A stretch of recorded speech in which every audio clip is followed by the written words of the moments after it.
This is not for the weak. Today I read a story in Matthew chapter 8 that honestly irritated me so bad. Basically what happens is there's a huge crowd surrounding Jesus, so Jesus tells his disciples to cross to the other side of the lake, and while he's doing that, a religious leader comes up to him and says, "Jesus, I will follow you wherever you go." I mean, sounds like a compliment, a good thing, right? This is what Jesus replied.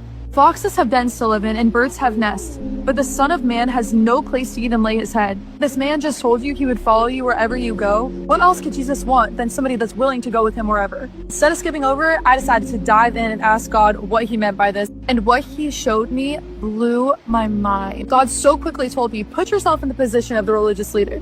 I pictured myself next to Jesus, a crowd of people coming up, his disciples leaving, and I want to go with Jesus. And then God told me, do you think the crowds of people had anything to do with this religious leader wanting to be seen with Jesus? And it took me back a second. Jesus wasn't being a buzzkill.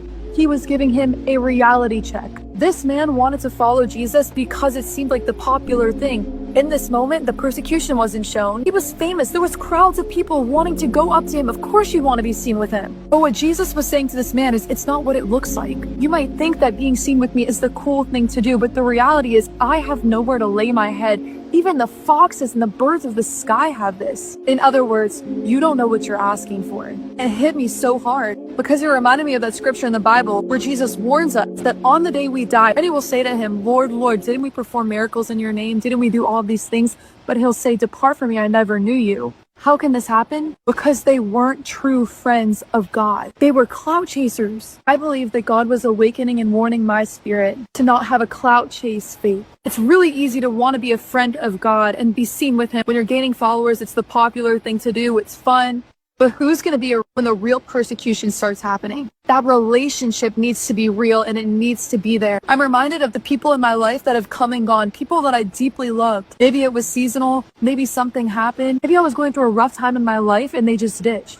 But it's the friends who stuck with me through the persecution that I consider my true friends. Are you a true friend to Jesus? When persecution comes, do you stick up for him? Can you be trusted with the things that he tells you? If there's an opportunity to do something that seems better, are you going to follow that opportunity or will you stay loyal? Do you make quality time to really get to know who he is? Or do you just love that he calls you his friend? But you're not his friend at all. This was a wake-up call for me today, especially because scripture tells us that if possible, even the elite will fall away. But it's those who endure through it all, through the deception, through the persecution, through the opportunities to compromise and turn on Jesus, that will inherit the kingdom of heaven. And so let us have a true relationship with God. Let us be real, reliable, trustworthy friends to Jesus so that when the day comes and we meet him face to face, he will say, "Well done, my good and faithful servant."